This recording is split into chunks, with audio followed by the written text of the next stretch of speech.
Hi everyone, Sarah here, and welcome back to week 2 of Just Rise Up online study. I am so glad that you've chosen to spend time with me in studying God's Word and reading through my new book, Just Rise Up. I have loved our time together so far. I've loved reading your comments. I've loved seeing you interact with each other, and really, you inspire me. You all have made some comments on the blog that are things that I haven't thought of. And I love that we can just come together and encourage each other. So thank you. And I hope that you'll continue to be encouraged. And I hope that you'll continue on with us into week 2. So this week, we are talking about being kingdom minded for chapter 2 of Just Rise Up. Now, I have to say, there is no way that we can cover every bit of the whole idea of what I call kingdom perspective. There's a lot of theology involved, and I do go into that in the introduction. I do go into a little bit about how the fact that we have our place in the kingdom, and we have the privilege of taking part in God's kingdom plan. Now, some of the heavier side of things are the fact that right now we live in God's kingdom. He is in control. His kingdom is a reality right here and now. And we also have our future reality where where Jesus comes. Finally, we see him face to face. He is victorious over the enemy. Eventually, he will create a new heaven and a new earth in his new future kingdom. So that's some of the heady stuff. And I would love for us to dig into that together, and we will. But I also really want us to focus as we're reading through chapter 2, the fact that, like I said before, we have a privilege to take part in God's kingdom. He has a plan for us. And we do ministry when we just do life and we serve others with God's kingdom in mind. So I thought we would start out our time together on this video just by rereading or reading into a little bit of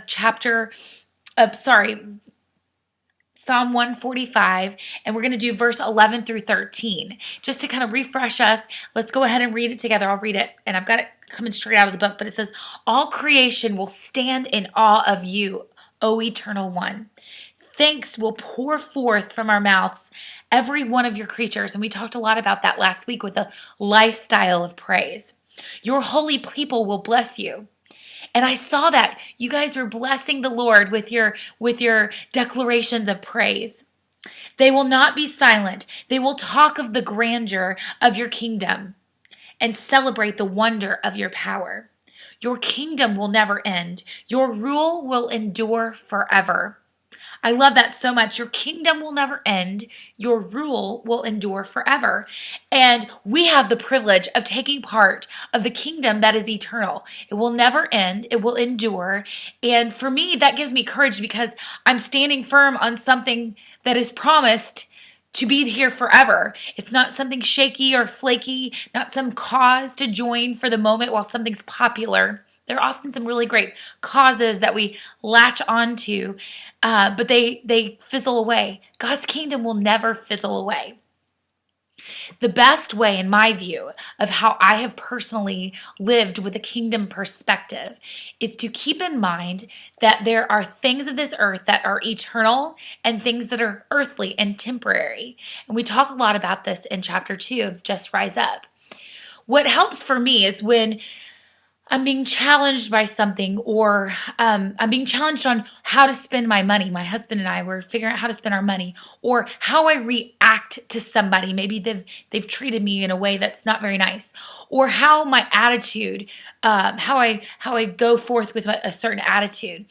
I keep in mind that there are things eternal and things temporary. So, for instance, something that's really been challenging for me, like I mentioned, money. There are some times where I look around my house and I see, you can't see it right now, I'm not going to show you.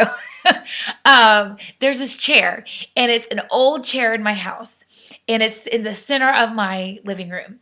And it's still cute on the surface. It works, and it definitely still works, but it's a little rickety because it's really old. And there's a little bit of a rip in the cute fabric on the chair.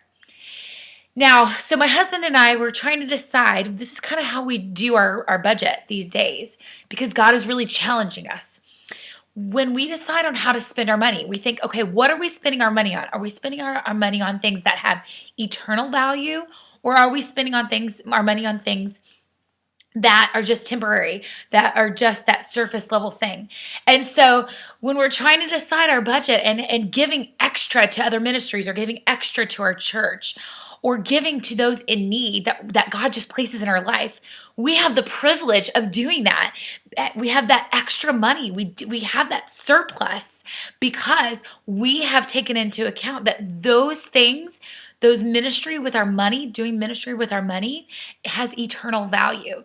And so it makes it easier when we decide, okay, this time we're not going to spend money for that red chair that's right over there, to get a new chair, because we really want to bless somebody else in our community that has come and said they need help.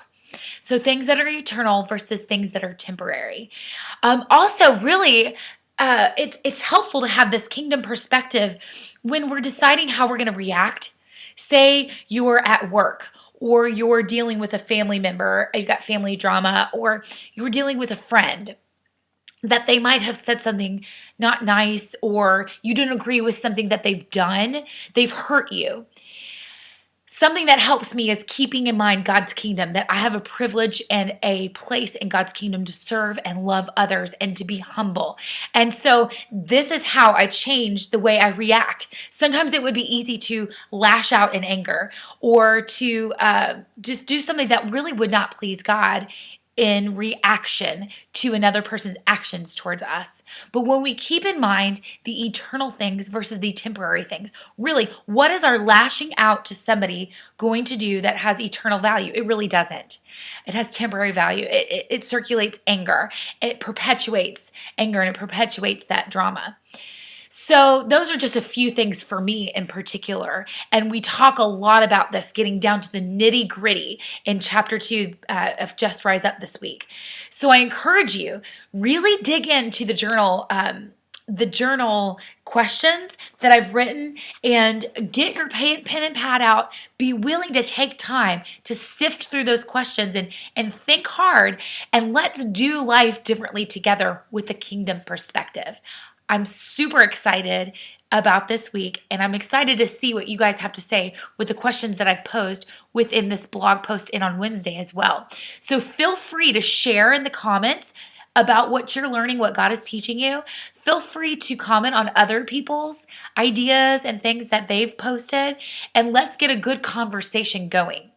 Thank you so much for joining me. I hope you have a wonderful day wherever you are. See you later. Bye.